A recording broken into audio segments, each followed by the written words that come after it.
គាត់ឈ្នះបាន100លានបាទអ្នកលក់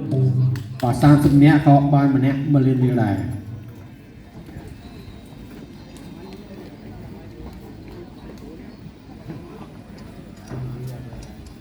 យក power គុណខ្មែរគូទី3ដល់ឈ្មោះមិត្តភាពអន្តរជាតិរវាងកម្ពុជាអ៊ីរ៉ង់ទឹកទី1 round 1បាទនេះទស្សនាការប្រកួតបាទគូមិត្តភាពអន្តរជាតិបាទកម្ពុជាអ៊ីរ៉ង់បាទទឹកទី1បាទកីឡាករបង្គោលក្រហមបាទគឺសែនគង្គាបាទកូនប្រុសបង្កើតរបស់សែនណានបាទគាត់ឡុងសំណាន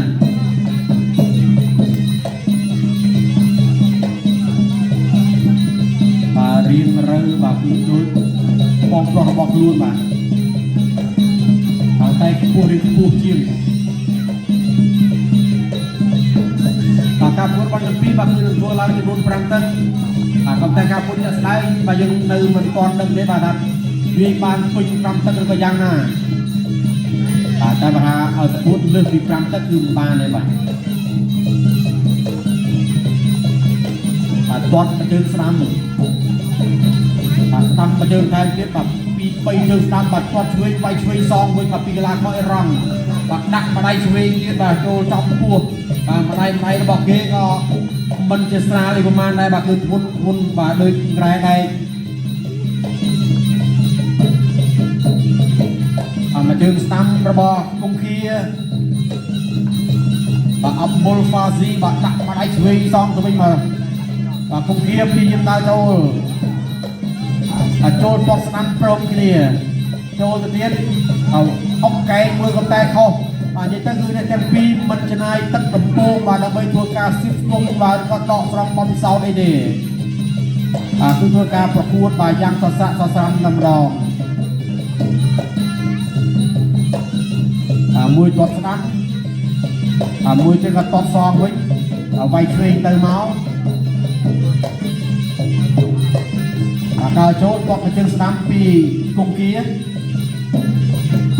មកជើងឆ្វេងបាទស្ដាំទាត់សងមកវិញបាទពីគង្គាបាទគង្គាដើរចូលទាត់ទៅលោគង្គាដើរចូលទៅទៀត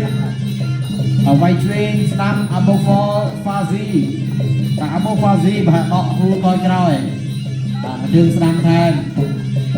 ចាប់ជើងមកទាត់ស្ដាំខាងក្រៅពីគង្គាដើរចូលទៅទៀតបាទបិទ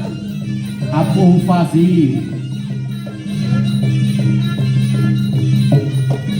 ដើរចូលទៅមួយបាទចលោឆ្វេងបាទទាត់មកជើងស្ដាំបាទជិះជើងចេញបាទវាយស្ដាំថែមឆ្វេងបាទពីកីឡាករបង្គោលខៀវអាបូហ្វាស៊ីចូលទៀតបាទវាយម្ដាយស្ដាំ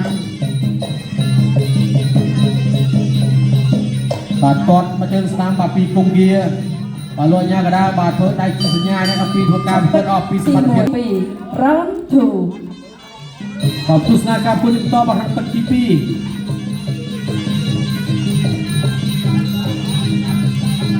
ដើរចូលវាយឆ្វេងម្ដាយរបស់កីឡាករបង្គោលខៀវបាទទាត់ស្ដាំសងវិញពីកីឡាករបង្គោលក្រហមបាទគង្គាបាទដើរចូលដាក់មកជើងស្ដាំថែមទៀតបាទគង្គាដើរចូលទៅមួយទាត់មកជើងស្ដាំចូលផ្លូវបាទមកជើងស្ដាំទៀតពុកជាប់វាយឆ្វេងបាទទាត់ស្ដាំព្យាយាមដើរចូលធាក់មកជើងស្ដាំចំពោះចូលទៀតបាទបិទជាប់នឹងមុំសង្វៀននឹងតម្រងបាទចូលចាប់កាច់លោកអញ្ញាកដាក៏ចូលទៅចាប់ខាត់ទី12បាទសម្រួលមកដាសង្វៀនប្រកួតបន្តទៀតគង្គាព្យាយាមដើរចូលមកមួយបាទពើលើមើលក្រោមទាត់មកជើងស្ដាំបាទពីរជើងស្ដាំដើរចូលមកទៀតបាទទាត់ឆ្វេងវាយឆ្វេងសងទៅវិញបាទពីអាប៊ូហ្វាស៊ីបាទគង្គាបាទដើរចូលទាត់ស្ដាំពេញផុតវាយស្ដាំបាទស្ដាំទាត់សងគង្គាព្យាយាមចូលមកមួយទៀតបាទវាយឆ្វេងម្ដាយចូលមកទៀតវាយឆ្វេងទាត់ស្ដាំវាយឆ្វេងទាត់ស្ដាំអីយោបាទចូលកលះជើងត្រង់នេះបាទធ្វើឲ្យអាប៊ូហ្វាស៊ីបាទគាត់កំពុងតែឈឺចាប់7 8 9 10បាទมันអាចឈរត្រង់ជើងបានទេបាទមួយជើងនេះបាទខ្លាំងពេកហើយបាទសម្រាប់កីឡាករអាប៊ូហ្វាស៊ីត្រីតាមរយៈផ្ដួលដៃគូតស៊ូឲ្យបបងការប្រកួតនៅក្នុងទឹកទី2ដូច្នេះជ័យជំនះបានទៅលើកីឡាករបង្គោលក្រហមសើម គង្គី